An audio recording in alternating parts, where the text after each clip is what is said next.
تو یہ جو اسکینڈل سامنے آیا ہے مدرسے کے مولانا صاحب کا، ان کے بارے میں جو اطلاعات آئی ہیں وہ یہ ہیں کہ یہ ایک بار نہیں، ان کو درجنوں بار محترم کو تنبیہ کی گئی تھی، اس کے باوجود بھی یہ سدھرے نہیں ہیں۔ تو ایسی صورت میں شرعی گواہوں کے ساتھ عدالت میں کیس چلنا چاہیے اور عبرتناک سزا ملنی چاہیے۔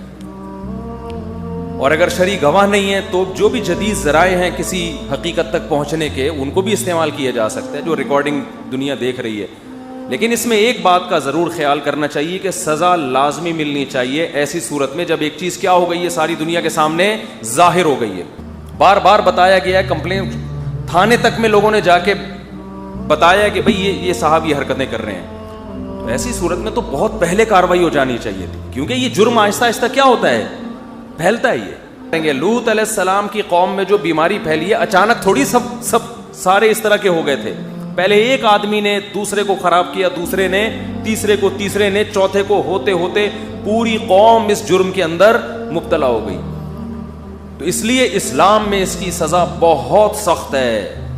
یہ دین کے ٹھیکے دار بھی ہیں، تو سر جب ٹھیکہ لیا تو ایک ٹکٹ میں دو مزے نہیں ہوں گے کہ عزت دیندار والی ویل کریں، جب آپ برا کام کریں گے تو پھر آپ کے اوپر گرفت بھی زیادہ ہوگی، جو سورۃ الاحزاب میں ہے کہ اے نبی کی بیوی ہو، تم عام عورتوں کی طرح نہیں ہو، اگر تم نے بے حیائی کی تو تمہیں دگنا عذاب دیا جائے گا۔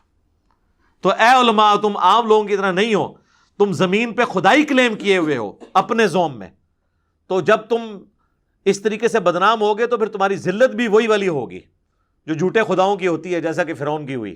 یہ ذہن میں رکھو۔ اور والدین کو میں ایک اور نصیحت کروں گا کہ اپنے بچوں کے ٹیبز کے اوپر، لیپ ٹاپس پہ، ان کی جو موبائل فون ہے ان پہ بھی نظر رکھیں، وہ کس قسم کی ویڈیوز دیکھتے ہیں۔ چھیننے سے کوئی مسئلہ حل نہیں ہونا۔ Forbidden fruits are always sweet, منع کیے گئے پھل ہمیشہ میٹھے ہوتے ہیں۔ منع کرنے سے کچھ نہیں ہونا، آپ ان کو چیزیں دیں لیکن لمیٹڈ ٹائم کے لیے، اور اس کے اوپر چیک رکھیں کہ وہ کیا دیکھتے ہیں۔ اور علماء کو خدا نہ مانیں، بچے کو شکایت کرتے ہیں فوراً اس کے اوپر رسپانس کریں، دیکھیں کہ کیا ہو رہا ہے۔ صحیح مسلم میں حدیث ہے، نبی علیہ السلام نے فرمایا اللہ تعالیٰ تمہاری شکلوں اور مال کو نہیں دیکھتا، دلوں اور اعمال کو دیکھتا ہے۔ اور آپ بوتھیوں سے دھوکہ کھا دیتے ہیں کہ اتنی نورانی شکل ہے، ٹھیک ہے، ابھی بھی کئی لوگ کہہ رہے ہیں جی 70 سال کے اتنے بزرگ ہیں، شکل دیکھیں وہ ایسے کیسے کر سکتے ہیں۔ دیکھو بس شکلوں سے پتہ چلنا ہے۔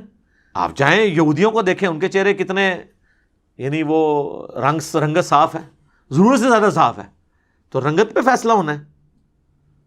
نبی علیہ السلام فرمایا اللہ تعالیٰ تمہاری شکلوں اور مال کو نہیں دیکھتا، دلوں اور اعمال کو دیکھتا ہے۔ تو کرتوت دیکھیں آپ ان کے، آپ پگڑی سے داڑھی سے دھوکہ نہ کھائے کسی کی، تو اس کے اوپر آپ کو چیک رکھنے کی ضرورت ہے۔ پاکستان میں اس وقت 1 لاکھ کے قریب مدارس ہیں، اور میں سمجھتا ہوں یہ پاکستان کی سب سے بڑی NGOs یہ مدارس ہیں جو غریب طلباء کو پال رہے ہیں۔ اور مدارس کے اندر ٹیچرز کا انٹریکشن اسٹوڈنٹ سے ختم ہو جائے پڑھائی کے آورز کے بعد، اسی لیے مدارس میں زیادہ چیزیں رپورٹ ہوتی ہیں۔ کالجز یونیورسٹیز میں ہراسمنٹ زیادہ سے زیادہ آفس تک ہوتی ہے، بعد میں نہیں ہوتی، کیونکہ بعد میں تو اسٹوڈنٹس ان کے ہتھے ہی نہیں چڑھتے، وہ اپنے ہاسٹل میں ہوتے ہیں، اور ٹیچرز کی اپنی ہاؤسنگ قانونی علیحدہ ہوتی ہے، اور وہ اگر وہاں پہ جائے بھی تو وہ ظاہر ہے وہ گیٹ سے اندر ہونا، پھر وہ پورے ایک معاملات ہوتے ہیں تو مشکل ہیں۔ لیکن مدارس میں تو آپ کو پتہ ہے، مطلب بلکہ وہ تو آفس ٹائم کے بعد مدارس تو اسٹوڈنٹ تو وہ بیچارے خدمت ہی کر رہے ہوتے ہیں اپنے ٹیچر کی۔